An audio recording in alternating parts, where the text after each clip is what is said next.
That's why we're so popular in the world, ladies and gentlemen. We just murdered 1 million people in the country next to Iran. We murdered another 1 million people in the other country on the other side, in Libya.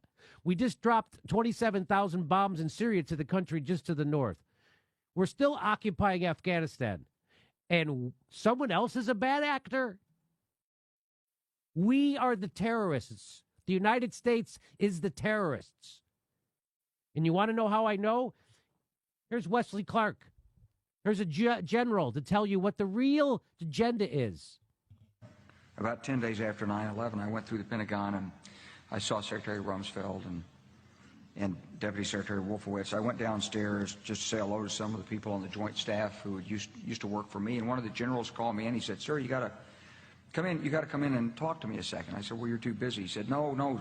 He says, "We've made the decision. We're going to war with Iraq." This was on or about the 20th of September. I said, "We're going to war with Iraq. Why?"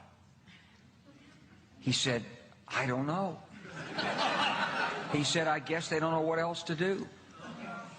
So I said, "Well, did they find some information connecting Saddam to Al-Qaeda?" He said, No. He says, "There's nothing new that way. They just made the decision to go to war with Iraq."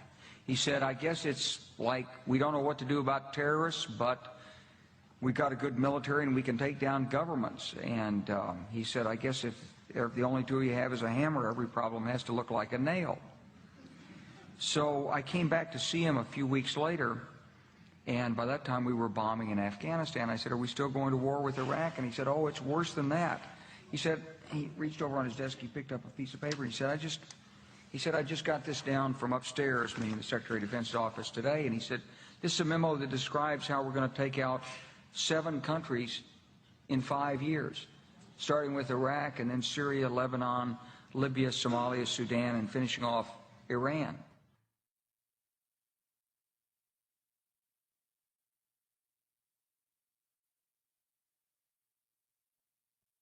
And now you know the rest of the story. Why did we invade Iraq? That's why. Why did we invade Libya? That's why.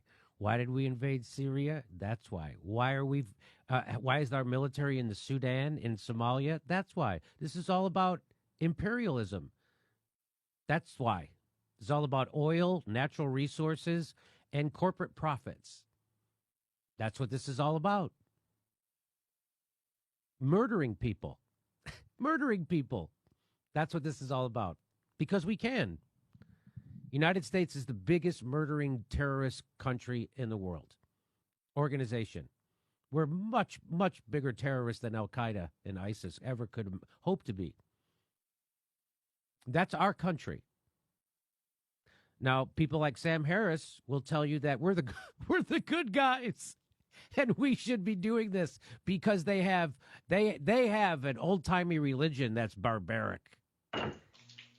Unlike Sam Harris's religion, and unlike the Christianity I was brought up with, which massacred the Indians, the Native Americans in the United States, did the Crusades.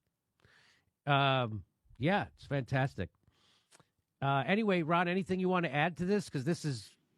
Yeah, I mean, it's amazing that we're just doing that to their media. And, I'll give a shout out to Medea Benjamin because she wrote the book Inside Iran that really breaks down from 1953 to present what we have done to Iran, what the United States has done to Iran over the decades. And you read that book and there's, a lot of the stuff is just, pretty stuff that most people are aware of, but a lot of the stuff, I mean, I personally wasn't even aware of, and you just read that book and every 3 sentences you're just yelling, why are we so terrible?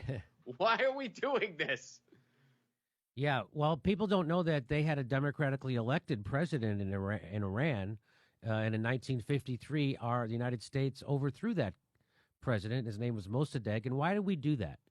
We did that because he was going to keep his natural resources, the oil, and he was going to distribute the profits to his people. And the United States said, no way. You don't get to keep your oil. So they kicked him out. They instituted the Shah they put the Shah of Iran in. And then in 20 years, they had a right-wing, fundamental religious extremists overthrow them. That's what breeds fascism. So when you get rid of democracy, that brings fascism, and that's exactly what we brought to the Middle East was fascism, and now we're bringing murder, hellfire, displacement, and misery. And why? So Raytheon can make more money. Well, and censorship is part of this conversation too, because the other thing we did simultaneously throughout this is we really decimated all the culture that they had. They had music industry, movies, and stuff like that. And well, we didn't want people getting the wrong idea, so we decimated that too over the years. United States, America, fuck yeah.